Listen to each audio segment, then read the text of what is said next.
to everybody. And welcome to this Nyingma Institute Women's Meditation. So are you from around here, Taylor? You moved to California a few years ago to come to Berkeley? Great, wonderful to have you. And it looks like the onliners, all familiar. I'm going to be reading some passages this evening from Tartang Tulku, the founder of the Nyingma Institute's book, Caring.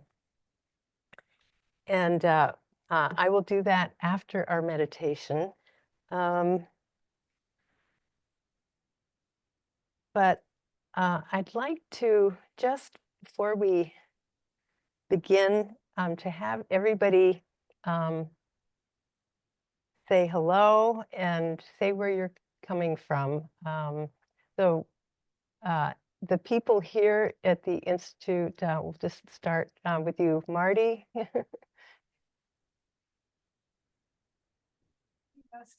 Oh, we need the mic. This is what we need the mic for. Oh, we're so high tech here.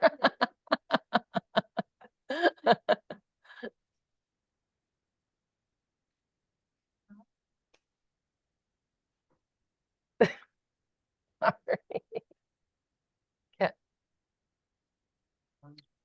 All right.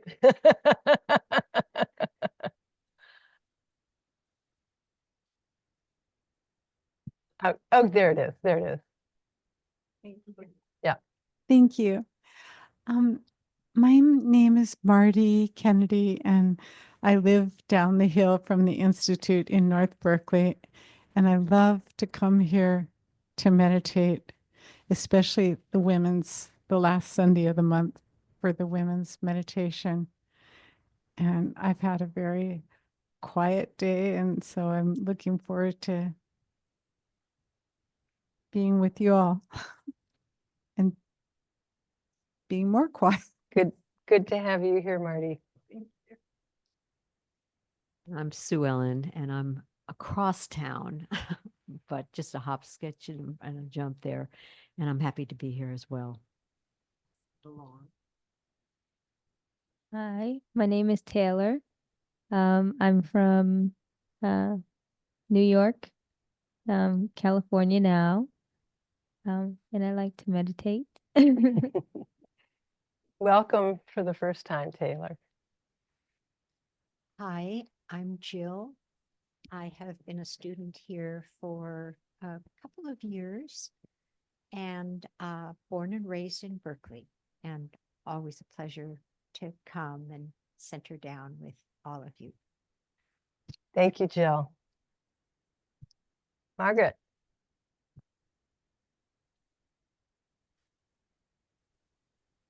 Hi, I'm Margaret Crawford. I'm based in Fort Worth, Texas.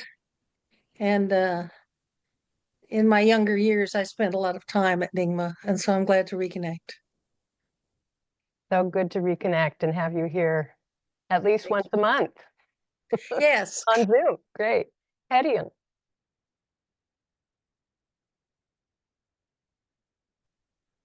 Hi, I'm at the Nyingma Institute, staff member. Glad to see you all. Thanks for being here on Zoom, Hedian. Hi, Donna. Hey everybody, I'm Donna, and I just live further along the ridge in North Berkeley, and once again, delighted to be here. And last but not least. Hello, I'm Lori, and I live in Hilo, Hawaii, where right at the moment I was in the middle of a busy afternoon and remembered that this was happening. So I'm a little hot and a little caught up in the busyness of the things I was doing, and I'm always very happy to have the opportunity to practice with other people and get out of that for a little while. So glad you remembered. So let's begin by standing up and just shaking out our concerns of the day, moving any way that feels that is just loosening up any worries or holding on to anything you don't need. Just move every part of your body, your neck, shoulders, your jaw, your nose, shoulders and arms, chest, your belly, the butt, the legs, feet. Shake it off. Just imagine you just stepped out of a shower and you're flicking the water off, or like a dog coming out of the lake and shaking all the water off. And slowly just begin to quiet down that movement, and keeping your feet on the floor, just begin to slowly sway, just as if you were kelp in the bottom of the ocean being moved about by the currents, the warm water, just moving slowly like the fish, and the marine vegetation, just moving through space, relaxing the jaw,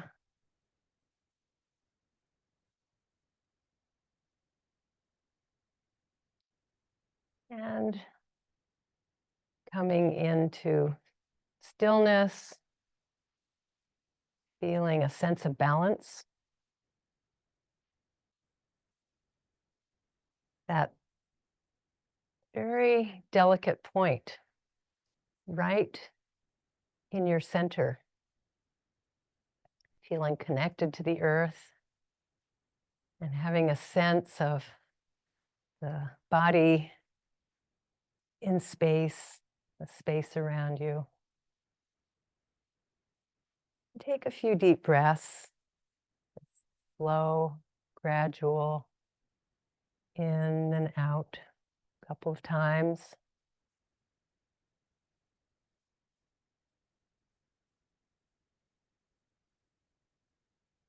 And slowly come back to your seat,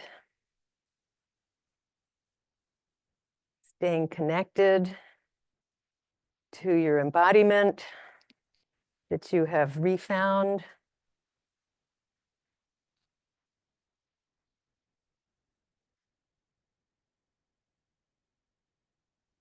And settle into a posture that feels very balanced and comfortable, so that you're relaxed.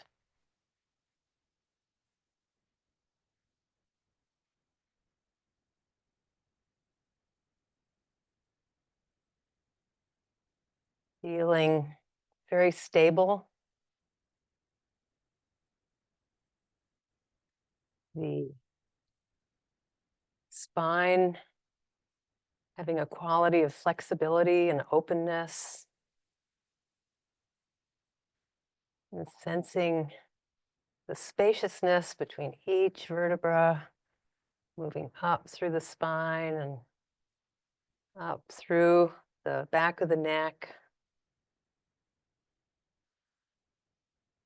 And just let the back of the neck open slightly by just lowering the head just a fraction of an inch in a way that feels natural, for the energy along the spine to move up through the neck and into the whole head cavity.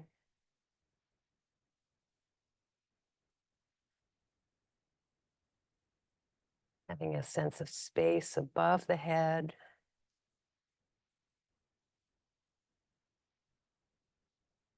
Relaxing the scalp, the forehead.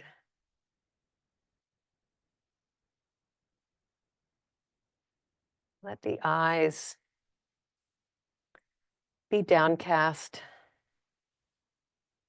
You can either close your eyes if that's comfortable, or you can leave them open slightly, gazing down the ridge of the nose in a kind of unfocused field of vision. And letting the jaw relax. And breathing through both nose and mouth. The mouth is ever so slightly open.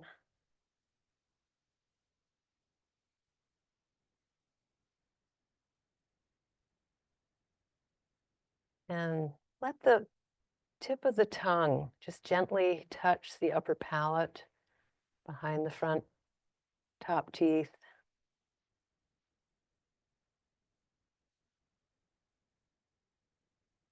And then relax the jaw, relax the tongue, and keep that contact. Coming back to it when you notice the tongue has fallen away. This is a little detail that we don't want to mind much, but it does allow a kind of closing of a circuit so that energy can move up through the spine to the top of the head and then down the front of the body, making a circuit.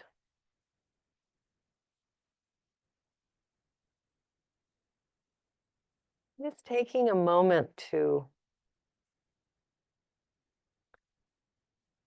notice your wakefulness, your awareness coming into the present moment.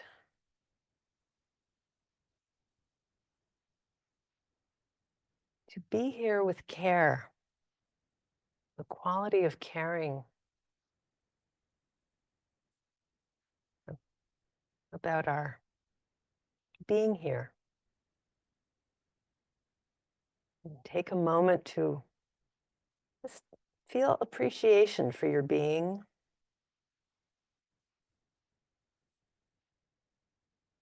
Your wholeness, your body, letting your breath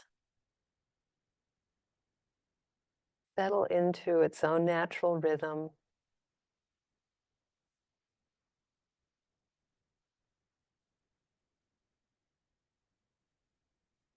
Noticing what happens when we care to tune into our body and breath. How that connection allows us to be calm, relaxed, and awake, right here in this present moment.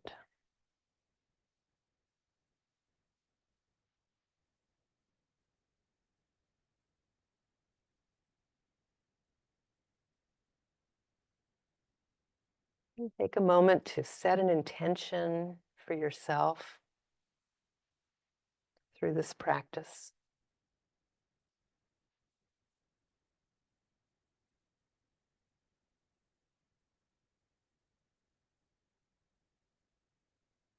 Allowing your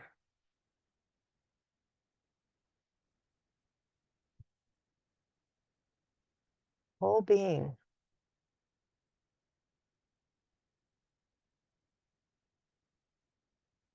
to be here. Your emotions, your senses,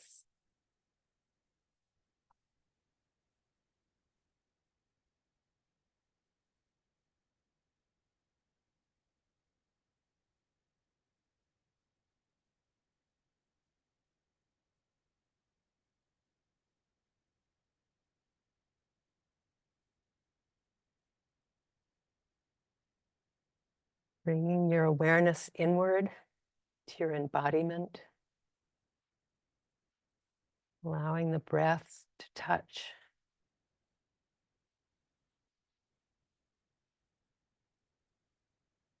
your body, your whole body, as it moves in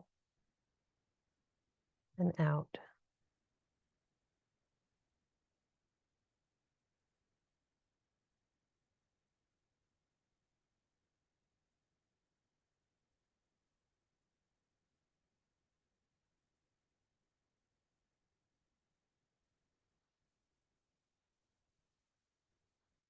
Being with your embodiment, your mind and breath, with a quality of acceptance,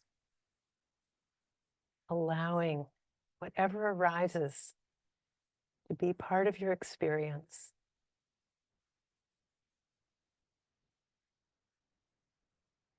And that inevitably includes thoughts, which of course we have. Don't want to push them away.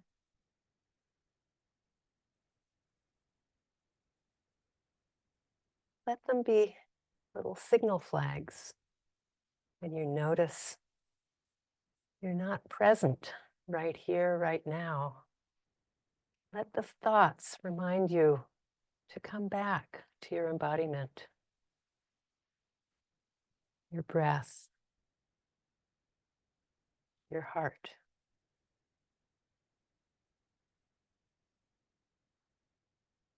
We'll just sit in silence, gently noticing, being aware, without any agenda. Whatever arises,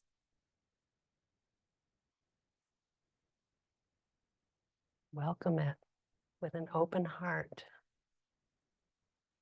of acceptance.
Take a couple of minutes to slowly come out of meditation.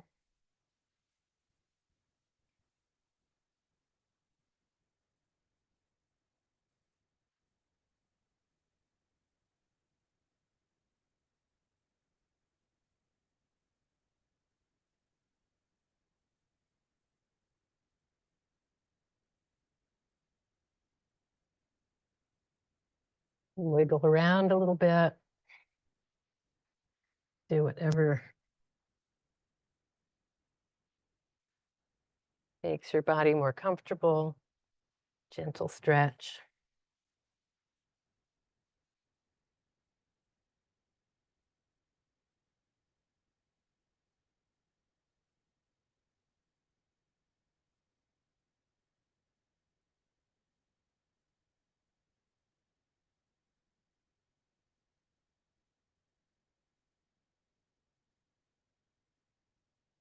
So a couple of months ago, Abby read some from this book, Caring. It came out about 7 years ago. I think this is something like Rinpoche's, I don't know, 34th book or something like that. And he's still writing them at the age of 89.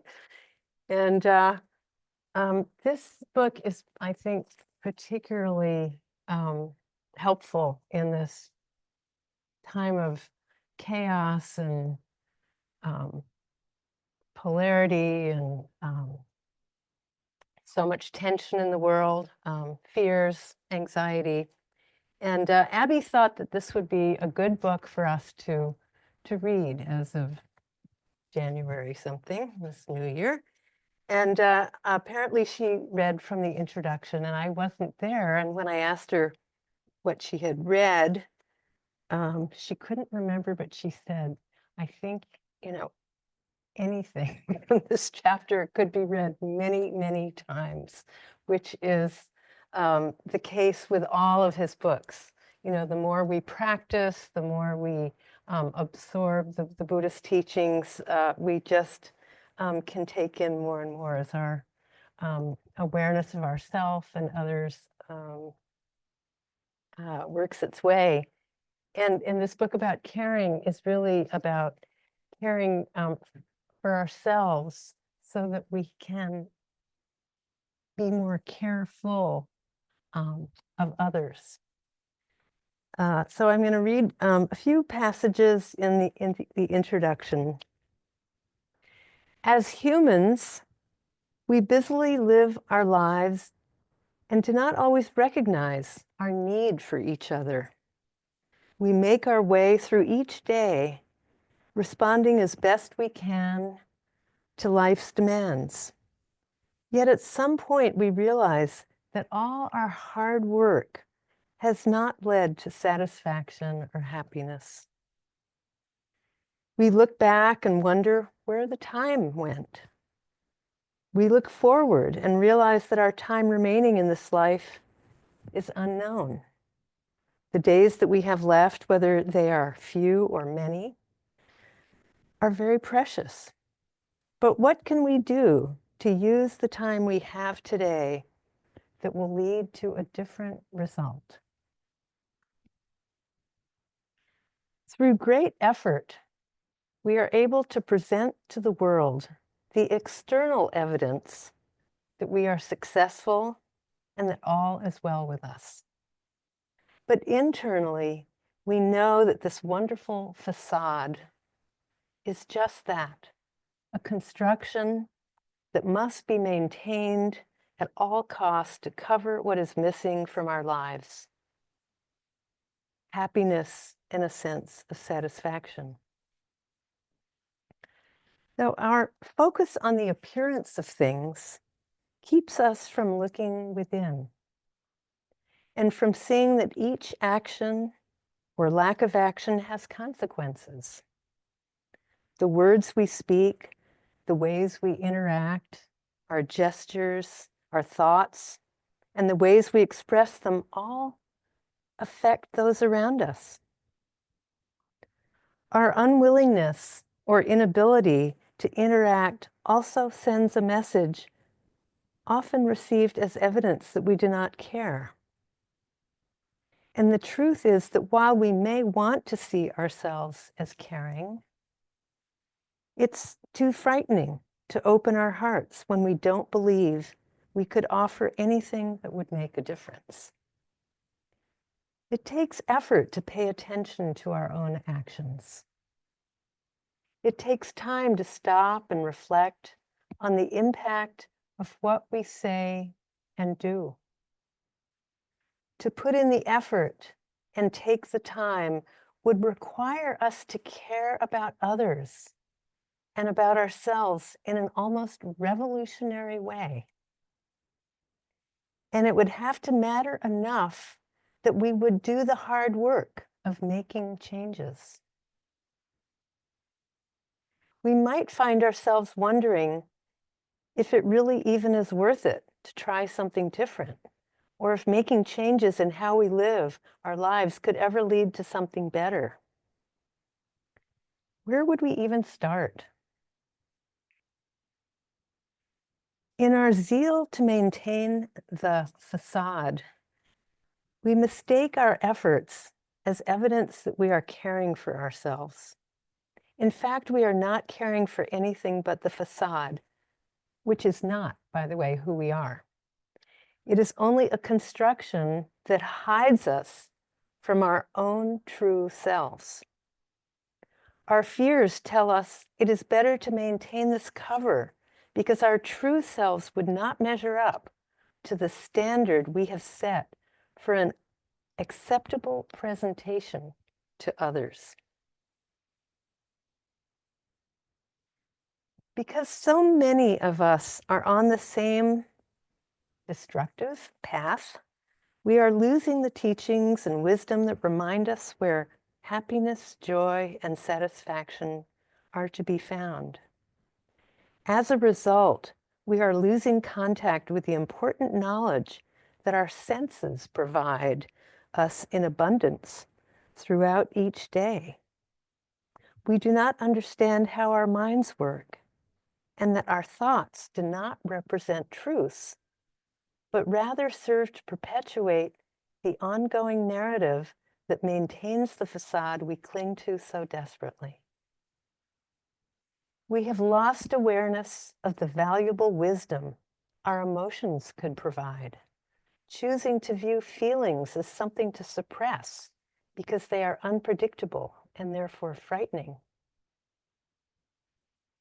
And so we do not take care of such important things as which thoughts we attend to, the feelings that arise throughout the day, what our senses bring to us, or how we communicate with others.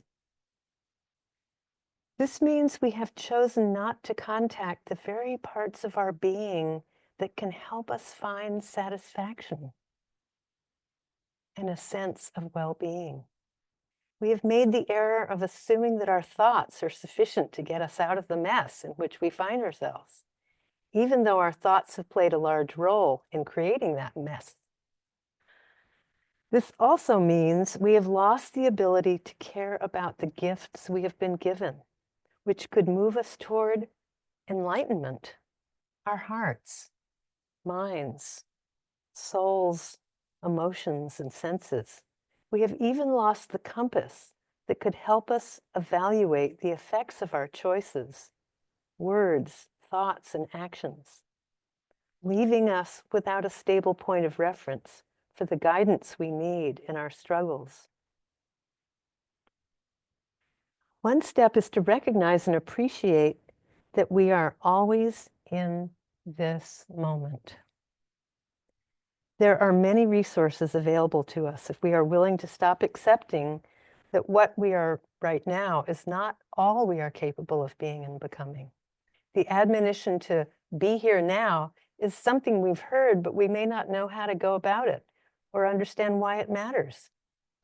When we choose to be present, we demonstrate an intention and willingness to contact all that each moment brings.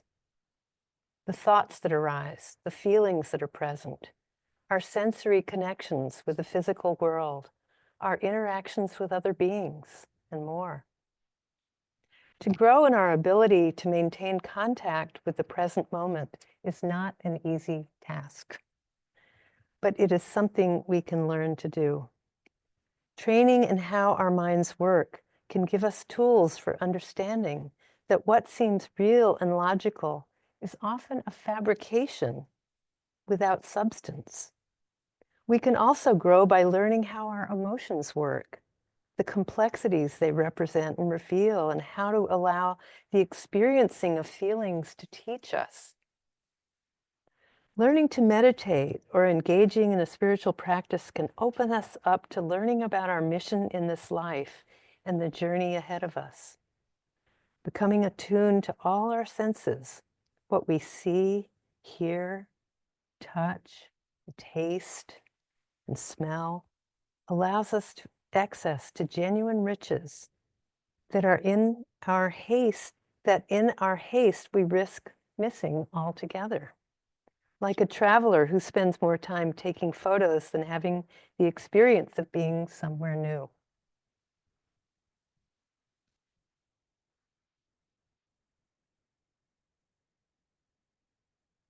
So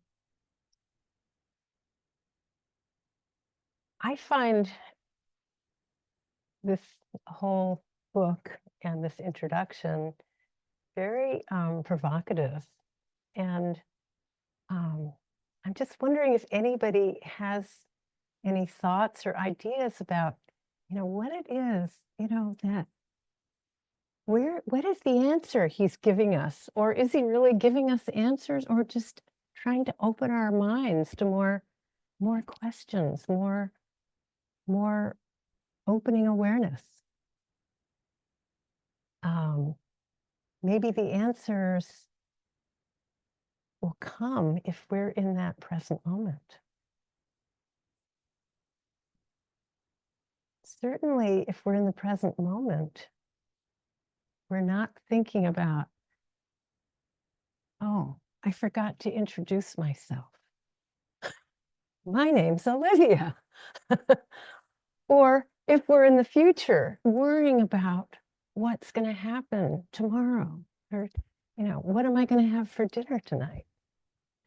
So I don't know. I just want to open it up and ask if anybody has any thoughts to share.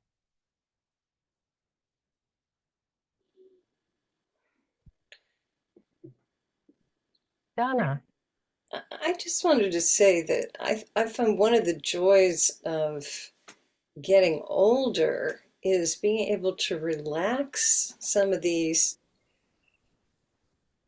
constructions. Do you know what I mean? The things that we use to prop up our identity or sense of self-worth, that, we spend, or at least for me, spend so much of my life trying to, pad and shape and sculpt in a particular way. And perhaps that's also a reflection of exposure to the teachings over time and continuing to practice and hear these teachings and recognize that the value we seek is within and not without. Yeah, beautifully said. There's just in this tradition with the practice of Kumne, this moving meditation, it gives us some skills to move our awareness inward, to connect with our feelings, to connect with the sensations, connect with how it is that an emotion is blossoming. Suddenly I'm feeling like, a deer caught in the headlights. What's going on? That my mind has suddenly become smaller. My focus has become smaller. And yet when we relax into an emotional experience, we can start noticing the body as part of what is calling our heart to beat, or feeling off balance. And so that process of beginning to notice and realize that that's not me. The emotion isn't me. I'm just in this present moment experiencing. And if we can be with our emotions without criticizing ourselves, without doubting ourselves, that, oh, maybe this is here to teach me something. Anybody else?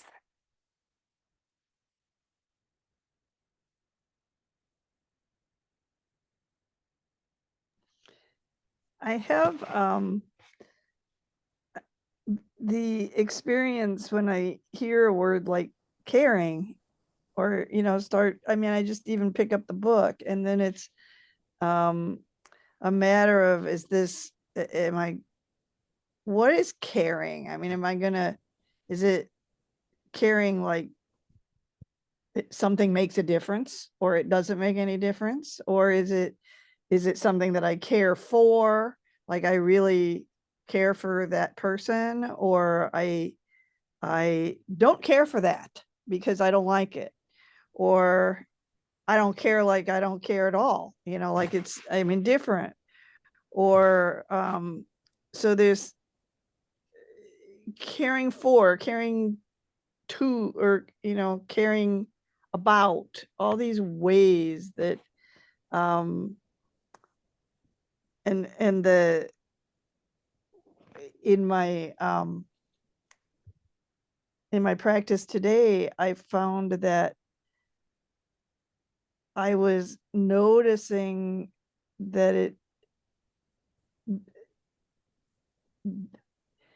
every time I thought about the word, or the act, or the meaning, or whatever, every time something came into my conceptual mind, it was a tug, it was a pull, it was a grab, of hanging on to it, or pushing it away, or this, that, or the other. And it was about a lack, to be truly satisfied and not hungry, that's tied in there somehow with this this process of paying attention and caring.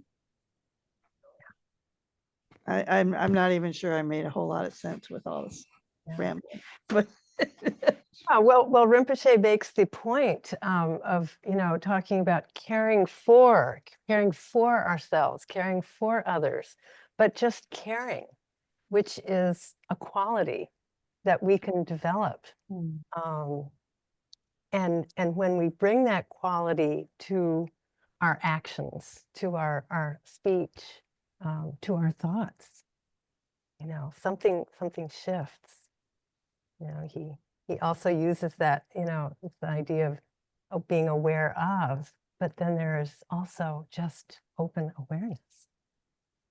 Yeah. So there are many wonderful exercises in this book, practices, and I hope that the other leaders of the women's meditation will pick up this book in the future. But anyway, thank you all for being here.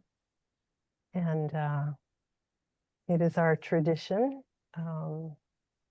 this lineage, to, after a practice, dedicate any merit that we have received, any benefits we've received, and offer them up to all beings in all time and space. And we do that by chanting Om, Ah, Om 3 times. So please do that together. Om.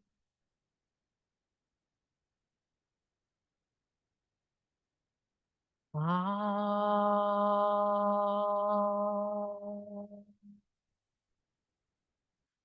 Om.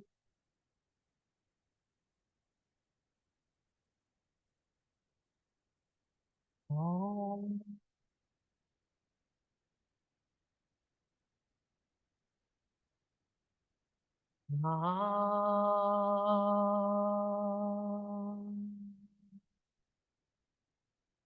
Om.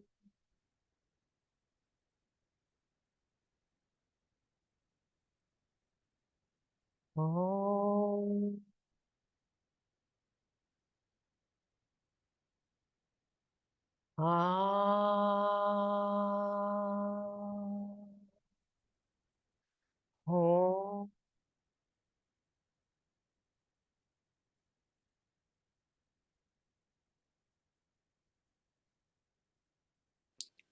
Thank you, Livia. You all, great to see you all here and there and in this moment together. Thank you. Have a good rest of your day and evening and morning. There are no morning people here today. Bye-bye. Bye. Take care. See you next month, if not before.